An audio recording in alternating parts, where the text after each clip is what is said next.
ایک نیا نقطۂ نظر دیتا ہے, ایک ورلڈ ویو آپ کا چینج ہو جاتا ہے, ٹھیک ہے, آپ کا تصور انسان بدل جاتا ہے. تو اور یہی وہ چیزیں ہیں, دیکھیں انسان کامیاب کب ہوتا ہے؟ جب وہ محنت کرتا ہے, جب وہ جدوجہد کرتا ہے, جب اس کی ایک ویژن ہوتی ہے, بصیرت آتی ہے اس میں, اور وہ تھکتا نہیں ہے, وہ ہمت نہیں ہارتا, وہ مایوس نہیں ہوتا.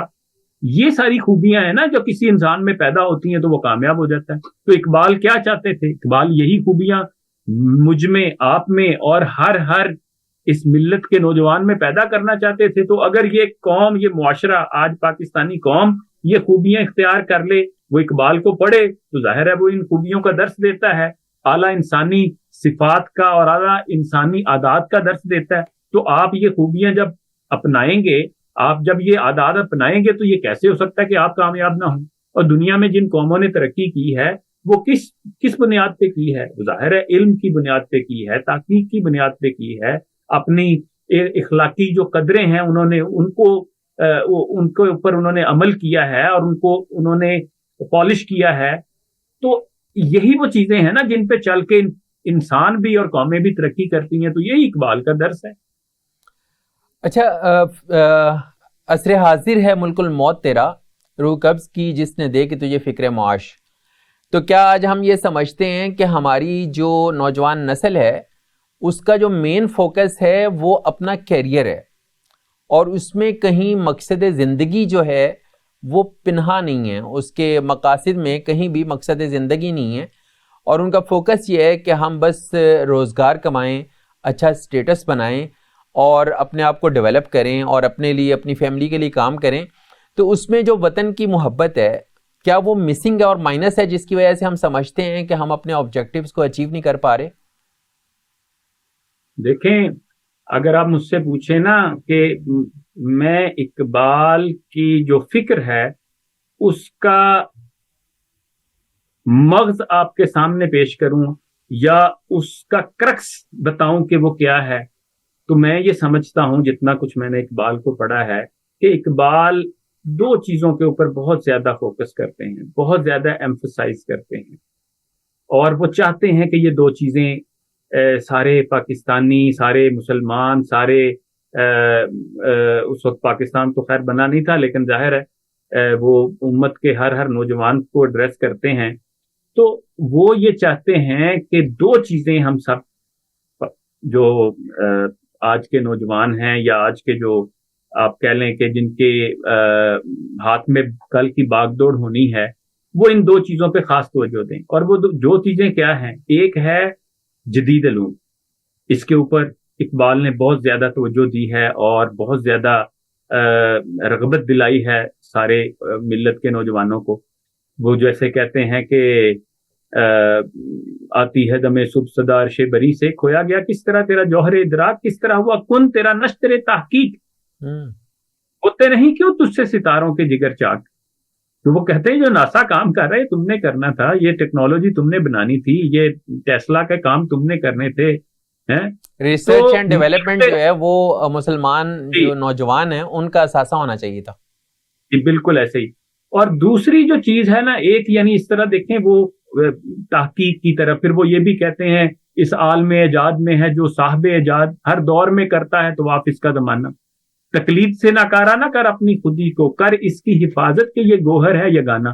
یعنی وہ کہتا ہے کہ یہ انوویشن, اب آپ دیکھیں کہ ایک جو نوکیا تھا اس کے وہ obsolete ہو گئی کمپنی, پوری کی پوری مارکیٹ سے وائپ آؤٹ ہو گئے, اور اس کے مقابلے میں جنہوں نے انوویشن کی فون میں, آج وہ پوری دنیا پہ جو ہے وہ مارکیٹ پہ چھائے ہوئے ہیں. نئی صبح نئے شام پیدا کر, یہ وہ والا معاملہ ہے.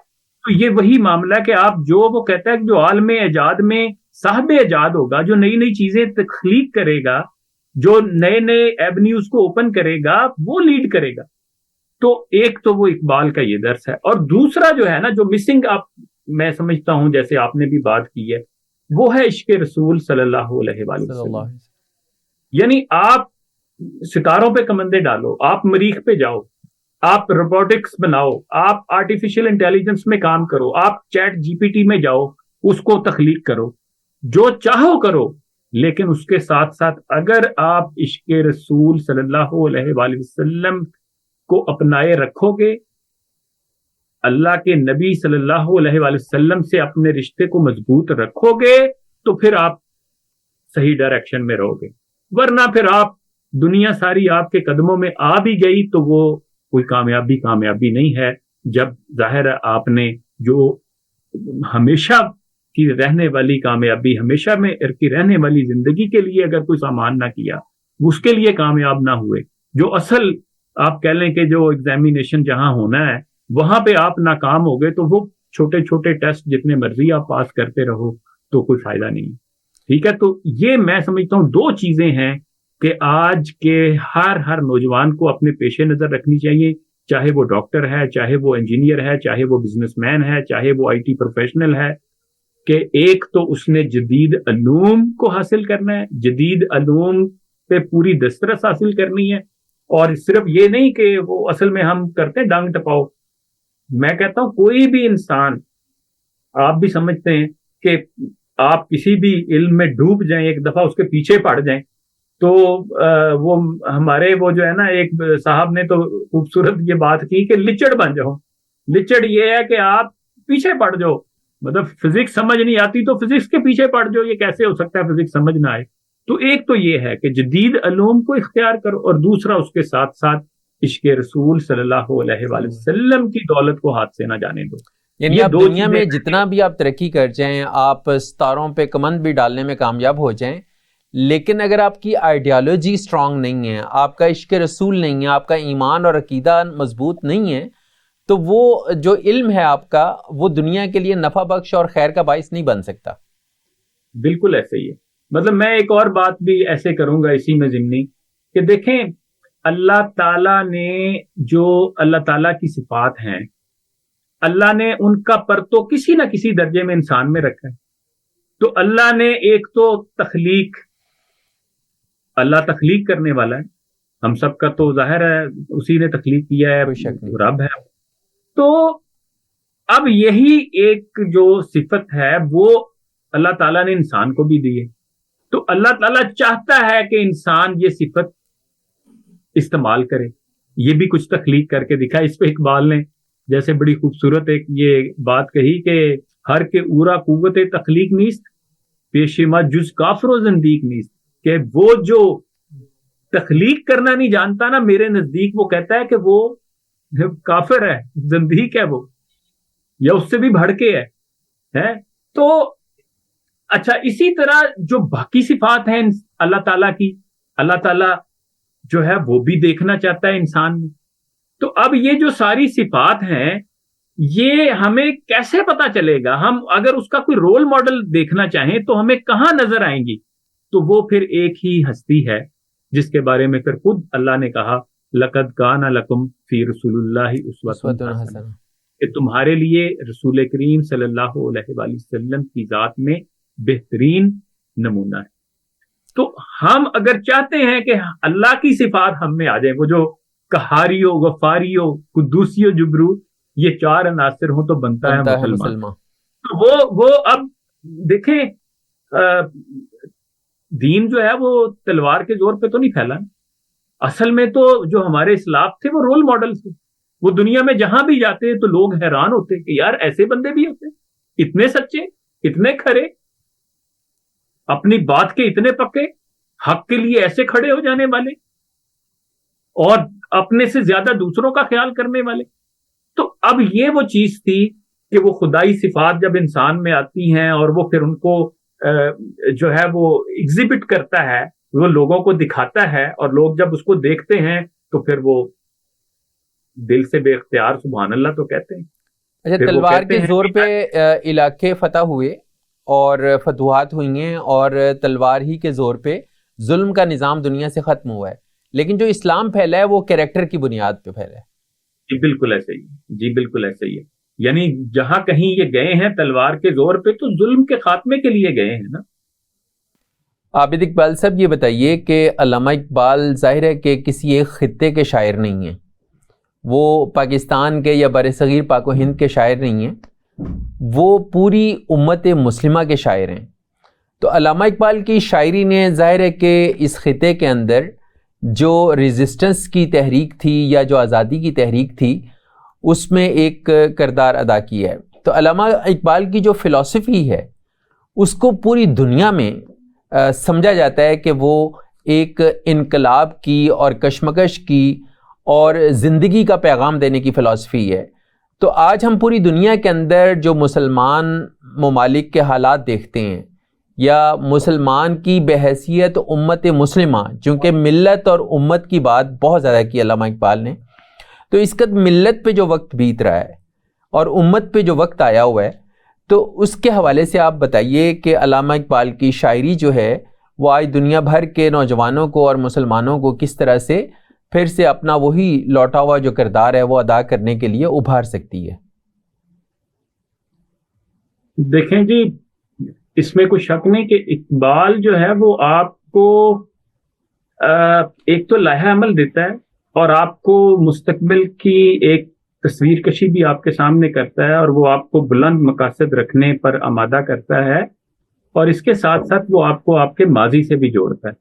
وہ آپ کو پوری آپ کی تاریخ کے ساتھ جوڑتا ہے اور بتاتا ہے کہ آپ کے اسلاف کی کیا خوبیاں تھیں اور وہ کون سی خصوصیات تھی جن کو اپنا کر انہوں نے جو ہے وہ دنیا پر حکمرانی کی. قسطنطنیہ میں کیسر روم اور فارس میں کسرا دونوں نے مسلمانوں سے شکست کھائی. عمر فاروق کے دور میں پورا فارس فتح ہوا اور کیسر نے جزیہ دینا قبول کیا. تو وہ آخر کون سی صفات تھی مسلمانوں کے اندر، اس کے اوپر وہ بڑے مشہور اقبال کے وہ اشعار بھی ہیں، آپ کے ذہن میں ہوں گے کہ کبھی اے نوجوان مسلم تدبر بھی کیا تو نے، وہ کیا گردوں تھا تو جس کا ہے ایک ٹوٹا ہوا تارا.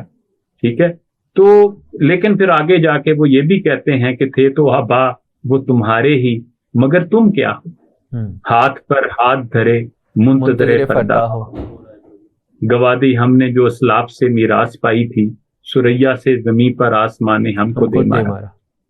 ٹھیک ہے، تو وہ ظاہر ہے وہ جو رول ماڈل تھا، بلکہ فارسی میں تو ایک جگہ اقبال نے یہ بھی کہا ہے نا کہ میں خدا کے حضور شب پیشے خدا بگریستم زار چرا مسلمانہ زارند و خارند، کو اس طرح کے اشعار ہیں.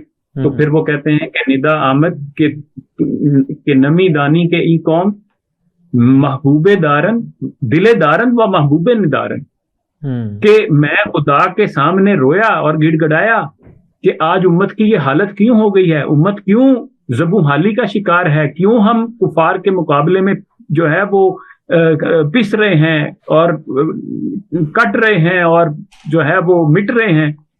تو آگے سے وہ کہتے ہیں کہ مجھے یہ آواز آئی کہ تو نہیں جانتا کہ یہ قوم، اس کے پاس دل تو ہے لیکن اب محبوب نہیں ہے. یعنی اس کا مطلب یہ ہے کہ وہ جو ان کا محبوب تھا ان سے تو انہوں نے رشتہ کاٹ لیا ہے. تو اصل میں سارا جو ہے نا وہ میں سمجھتا ہوں اقبال جو آب شکوہ میں بھی ہمیں جو ہے وہ آئینہ دکھاتے ہیں کہ ہاتھ بے زور ہیں، الہاد سے دل خوگر ہیں، امتی باعث سے رسوائی پیغمبر ہیں. ہم تو آج ہمارے جو طور طریقے ہیں وہ آپ ذرا دیکھ لیں. کیا ایسا نہیں ہے کہ ہم خود اپنے نبی صلی اللہ علیہ وآلہ وسلم کے نام مبارک کو جو ہے وہ آلودہ کر رہے ہیں. فارسی میں جیسے ایک جگہ اقبال نے کہا نا کہ تانداری از محمد رنگو بو از خود میالہ نامے ہوں، کہ اگر تو محمد عربی صلی اللہ علیہ وآلہ وسلم کے کردار عالیہ کا رنگ اختیار نہیں کرتا تو اپنے اس منہ سے درود پڑھ کر ان کے مبارک اور عالی شان نام کو آلودہ نہ کر. یعنی میں اگر مسلمان ہوں تو مجھے جاننا چاہیے، مجھے یہ ذہن میں بات رکھنی چاہیے کہ میرا کیا سٹیٹس ہے. میں جھوٹ بول سکتا ہوں، میں بددیانتی کر سکتا ہوں، میں کسی کو دھوکہ دے سکتا ہوں، میں کسی سے نفرت کر سکتا ہوں. تو اب مسئلہ یہی ہے کہ عمل رہ نہیں گئے اور باتیں ہماری سن لیں آپ. ٹی وی پہ بیٹھ کے اور بڑی بڑی کانفرنسوں میں اور جناب مذاکرے ہو رہے ہیں اور محافل نعت ہو رہی ہیں اور کانفرنسز ہو رہی ہیں، لیکن عمل آپ دیکھ لیں، وہ آپ کو پورا معاشرہ جو ہے وہ اس کی تصویر دکھاتا ہے، ہم اصل میں جو کچھ ہیں۔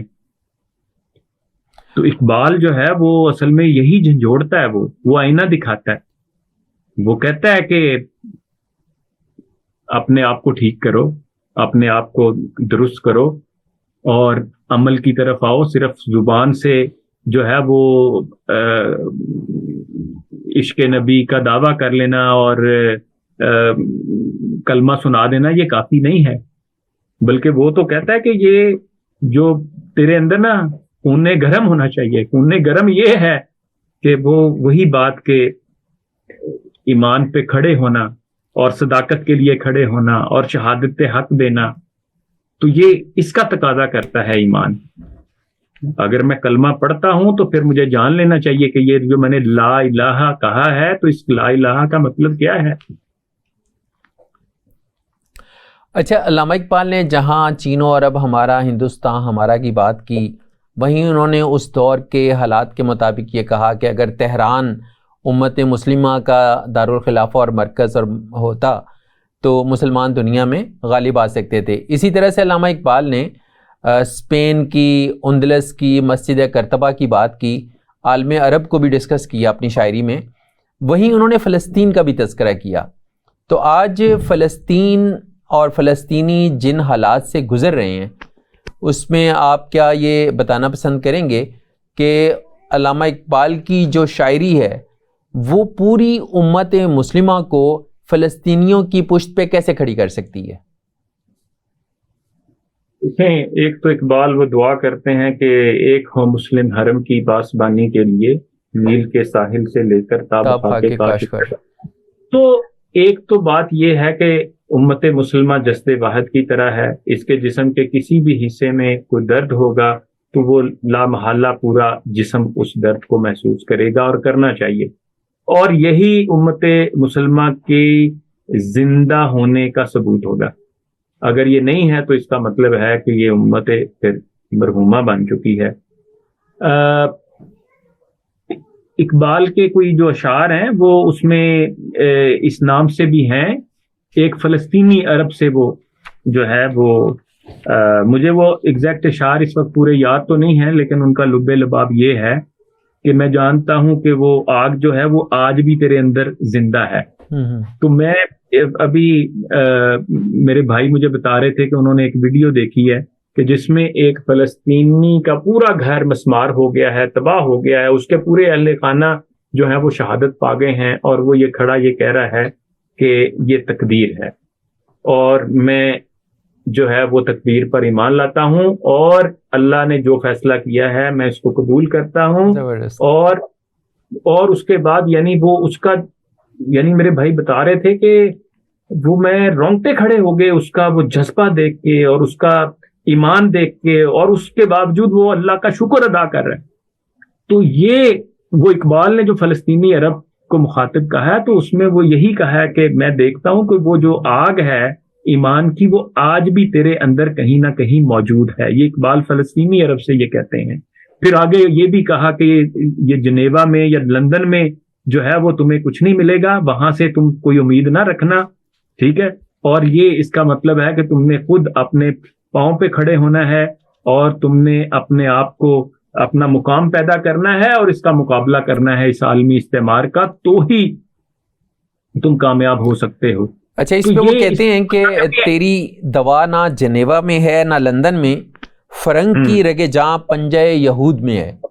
اور یہ آپ دیکھ لیں آج کی آپ یہ صورتحال بالکل واضح ہو گئی ہے کہ یہود کی رگ جاں جو ہے وہ کہاں ہے، فرنگ کی رگ جاں جو ہے وہ کہاں ہے، وہ پنجہ یہود میں ہے۔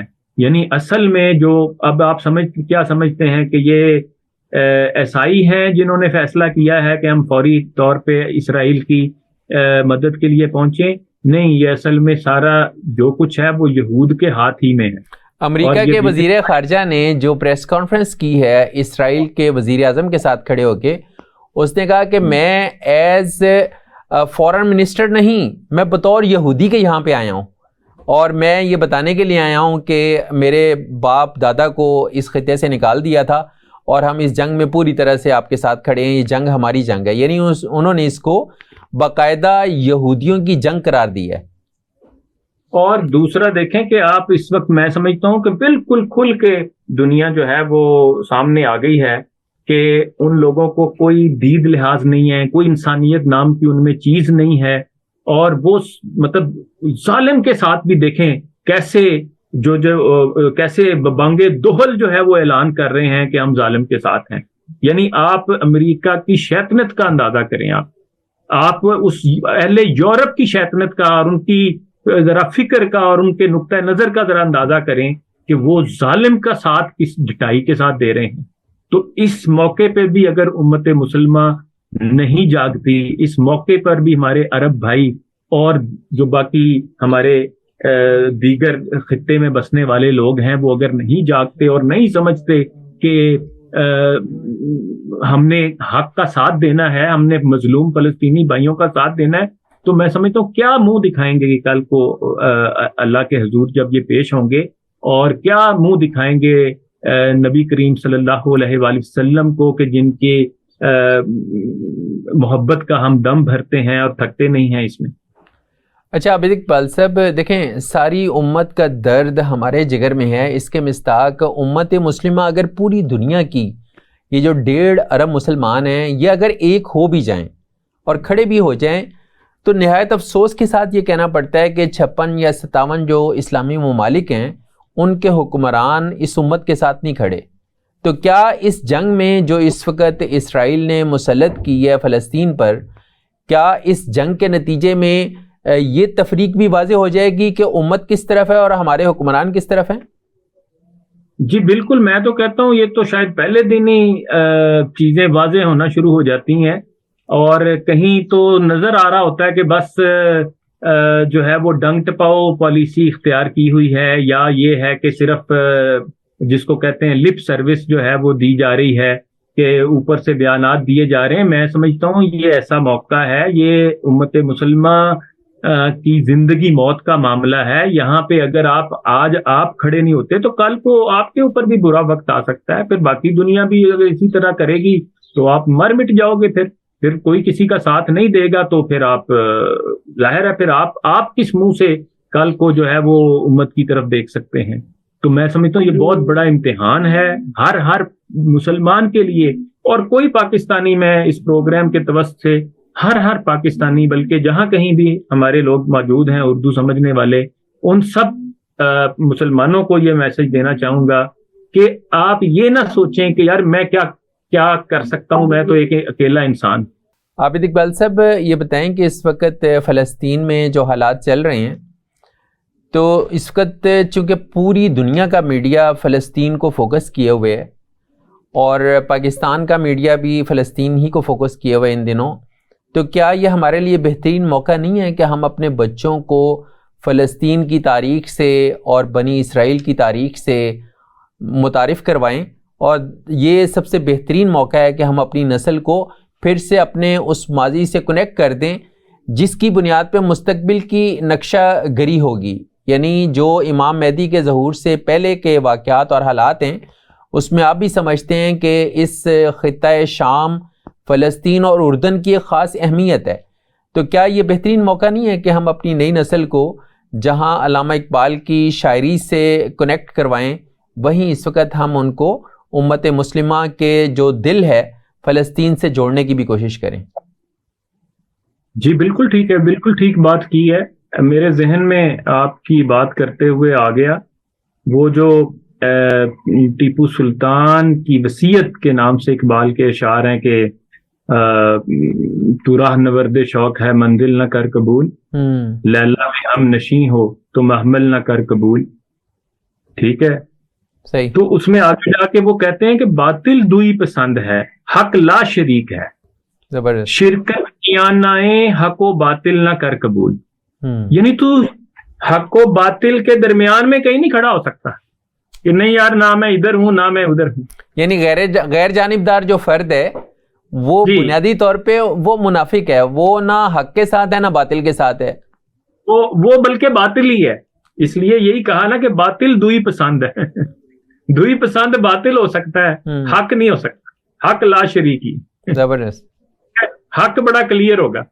تو یہاں بہت ضرورت ہے اس وقت. میں کہتا ہوں شاید یہ, مجھے تو یہ لگتا ہے, میرا دل تو یہ کہتا ہے کہ یہ امت مسلمہ کے ہر شخص کے لیے یہ امتحان ہے کہ وہ کہاں کھڑا ہے, وہ اپنا وزن کس پلڑے میں ڈال رہا ہے.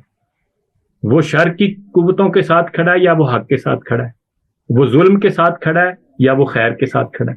تو اس میں جو بھی کوئی امت مسلمہ کا فرد ہے, میں سمجھتا ہوں اس کو اپنے حصے کا کام کرنے کی کوشش کرنی چاہیے. وہ دیکھے کہ میں فلسطین کاز کے لیے کیا کر سکتا ہوں. میں اگر وہاں پہ جا کے لڑائی میں حصہ نہیں ڈال سکتا تو میں دیکھوں سوشل میڈیا پہ میں کیا حصہ ادا کر سکتا ہوں. میں جو ہے وہ فنڈ ریزنگ میں کیا خدمت سر انجام دے سکتا ہوں. میں کوئی کپڑے پہنچانے میں, کیمپ پہنچانے میں, میڈیسن پہنچانے میں کیا رول ادا کر سکتا ہوں. یا کم از کم میں اپنے وہ جو ہوتا ہے سرکل آف کنسرن جو ہے, جو میرے قریبی لوگ ہیں, جہاں تک میں بات پہنچا سکتا ہوں میں وہاں بات پہنچا رہا ہوں. میں کم از کم ظلم کے خلاف زبان سے تو کوئی جملہ کہہ سکتا ہوں یا نہیں کہہ سکتا. اور پھر اگر اس کی بھی طاقت نہیں ہے تو کہیں میں نے دل کے نہا خانے میں جو ہے وہ ظلم کو برا کہہ رہا ہوں میں. تو یہ ہمیں اپنا جائزہ بھی لینا چاہیے. میں سمجھتا ہوں اس طرح کا جو بھی موقع آتا ہے امت کے اوپر, وہ شاید امتحان ہی ہوتا ہے. وہ میرا اور آپ کا بھی امتحان ہے, وہ عابد اقبال کا امتحان بھی ہے, وہ محمد معاویہ کے امتحان بھی ہے, اور وہ امت کے ہر نوجوان کا اور ہر فرد کا جو ہے وہ امتحان بھی ہے. تو اللہ ہمیں توفیق دے کہ ہم اس بڑے کاز میں کوئی نہ کوئی حصہ ادا کر سکیں. اچھا, علامہ اقبال کی جو شاعری ہے, ان کا جو پیغام ہے, ان کی جو فلسفی ہے, اس کو کیا ہم اپنے ایجوکیشن سسٹم کا حصہ بنا سکتے ہیں؟ مجھے یاد پڑتا ہے آج سے کوئی 20 سال پہلے بچوں کا اقبال کے نام سے ایک سیریز بنی تھی بکس کی, جو اسکول میں ہر لیول پہ پڑھائی جا سکتی تھی. یعنی کلاس 3 سے آن ورڈز اگر آپ کلاس 6 7 تک لے جائیں تو وہ ہر سال کے لیے ایک کتاب ڈیولپ کی گئی تھی. وہ مجھے اب دیکھنے میں کہیں نظر نہیں آتی. تو کیا ہم کوئی اس طرح سے اپنے جو اردو کی کتب ہیں ان کے ساتھ بچوں کا اقبال یا علامہ اقبال کی جو شاعری ہے بچوں کے لیے, اور ایون اسکول سے آگے چل کے کالج یونیورسٹی لیول پہ بھی, کیا ہم اقبالیات کو, جیسے ہم بی ایس آنرز میں بہت سارے ملٹیپل سبجیکٹس پڑھاتے ہیں اور بہت سے ہم ارریلیونٹ سبجیکٹس بھی پڑھا دیتے ہیں, تو کیا ہم اس میں اقبال کو بطور سبجیکٹ ایڈ نہیں کر سکتے؟ بالکل کر سکتے ہیں جی, بالکل کر سکتے ہیں. اور میں آپ کو ایک مثال دیتا ہوں. دیکھیں, جب قوموں نے کچھ کرنا ہوتا ہے نا تو وہ بڑا لانگ ٹرم سوچتی ہیں. میرے ایک دوست نے جیسے ایک بڑی خوبصورت بات کی کہ آپ جرمنی میں ایک پورا پیسوں کا اور دولت کا یا سونے کا ٹرک بھر کر لے جائیں اور آپ جا کے وہاں کی گورنمنٹ کو کہیں کہ جی مجھے اجازت دے دیں کہ میں ایک اپنی مرضی کا اسکول کھولنا چاہتا ہوں اور اس میں اپنی مرضی کا نصاب لگانا چاہتا ہوں, تو تب بھی گورنمنٹ آپ کو اجازت نہیں دے گی. یعنی آپ ان کو جو چاہے لالچ دیں اور جو چاہے آپ بدلے میں ان کو دینا چاہیں, وہ اس پہ کمپرومائز نہیں کریں گے. وہ کہیں گے کہ ایجوکیشن سسٹم ہمارا اپنا ہوگا. تو ہمیں یہ بات سمجھنی چاہیے. میں ہمارے ہاں تو ہر گلی محلے کے ہر نئے اسکول میں, ہر دوسرے اسکول میں مختلف سلیبس پڑھایا جا رہا ہے. جی بالکل, اور میری مرضی ہے, میں جو مرضی پڑھاتا رہوں, چاہے میں خانہ پوری کے طور پہ سرکاری سلیبس بھی رکھ لوں, لیکن اس کے ساتھ ساتھ میں اپنی مرضی کا بھی جو پڑھانا چاہوں میں پڑھا سکتا ہوں اور مجھے کوئی پوچھنے والا نہیں ہوگا. اچھا, پھر میں ایک مثال آپ کو دوں گا. اس وقت آپ کو پتا ہے کہ گوگل میں اس میں مائکروسافٹ میں اور گوگل میں اور اس طرح کے جتنے بڑے جو دنیا کی بڑی آئی ٹی کے ادارے ہیں, ان میں ایک بڑی تعداد انڈیا کے بنگلور کے بچوں کی. اور اس کی وجہ پتہ کیا ہے؟ اس کی وجہ یہ ہے کہ بنگلور میں انڈیا نے یہ کام کیا کہ انہوں نے اسکول سلیبس ہی ایسا لگایا کہ بچوں کو شروع ہی سے ہم نے آئی ٹی کا اسپیشلسٹ بنانا ہے, آئی ٹی انجینئر بنانا ہے. اور وہ جب آپ نے بچوں کو شروع سے آپ اس طرح سے لے کے چلے ہیں تو وہ بچے اس قابل ہوئے ہیں کہ وہ آج دنیا کے بہترین اداروں میں سرو کر رہے ہیں. جبکہ ہمارے ہاں اسکولز کے جو بچے ہیں وہ 13 سال کاپی پیسٹ کے علاوہ کچھ نہیں کرتے. پلے گروپ سے لے کے میٹرک تک وہ جو کتابوں میں چھپا ہے یا نوٹس جو وہاں سے تخلیق کیے گئے ہیں وہیں سے یاد کرتے ہیں اور وہ جا کے پیسٹ کر جاتے ہیں ایگزامینیشن میں اپنی آنسر بک پہ اور اسی کے ان کو نمبر مل جاتے ہیں, تو ان کی تخلیقی صلاحیتیں تو ان کو تو جلا ملتی نہیں ہیں. اسی لیے تو اقبال نے پھر کہا نا کہ یارب شکایت ہے مجھے خدا بندان مکتب سے کہ سبق شاہی بچوں کو دے رہے ہیں خاک بازی کا. ہم تو خاک بازی سکھا رہے ہیں اور پھر اس خاک بازی کا نتیجہ ہے جو معاشرے میں آپ کو نظر آتا ہے. پھر ہم کہتے ہیں یہ بچے بڑے بدتمیز ہو گئے ہیں, یہ بد اخلاق ہو گئے ہیں, یہ چوریوں ڈکیتیوں پہ اتر آتے ہیں, یہ جو ہے وہ کام سے جی چراتے ہیں, محنت نہیں کرتے. تو بھئی آپ نے انہیں سکھایا کیا ہے جو وہ یہ کریں؟ آپ ان کو بندہ بنانا سب سے پہلے امپورٹنٹ ہے نا. تو آپ انہیں انسان بنانے کے لیے کام کرتے, ان کی تربیت کرتے, تو آج وہ آپ کو اچھے انسان نظر آتے.